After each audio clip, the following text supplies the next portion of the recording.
Hi everyone, so item number 14 for homework 4. We're given a translational mechanical system, pretty simple one, and we're asked to solve for x of t. We're going to do this by translating this into an electrical system and solve it using Laplace and other techniques that we're much more familiar with than using mechanical ways of doing things. So we'll use the series analogy. We know that mass is inductance, the spring constant is 1 over the capacitance, that friction Fv is just resistance, force is velocity, or voltage, and velocity is current. Now we know that the position function Sx of s is actually the velocity because the derivative of the position function is a velocity, hence the s in the Laplace domain.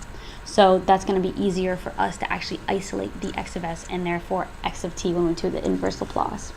So here's a crappily drawn circuit of what we need. So this s term comes from the mass, and it's just 1 kilogram, so the impedance of an inductor is just j omega L, or SL. The spring is what gives us that 5 because the capacitance is 1/5, and when we move it to the numerator, because it's 1 over j omega c, it gives you 5, and then that 1, of course, is just from the frictional force.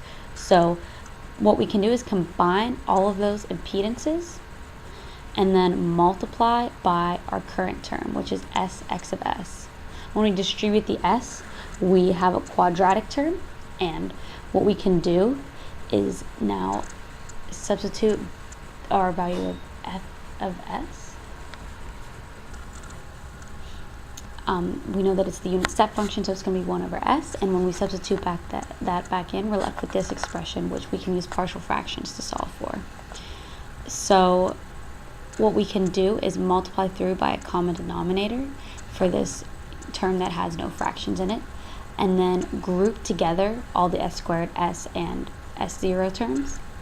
When we solve for a, we can also solve for b and solve for c, which is nice. So now all we have to do is substitute this back in and take the inverse Laplace. So the tricky part about this is algebraically manipulating it to be what we want. So we substitute the 1/5 out for both of them, and we notice that these are going to have e to the at terms, and they're going to be sines or cosines because of our Laplace transform table. And the easiest way to do this is to simply make that the plus 1 in the numerator 1/2.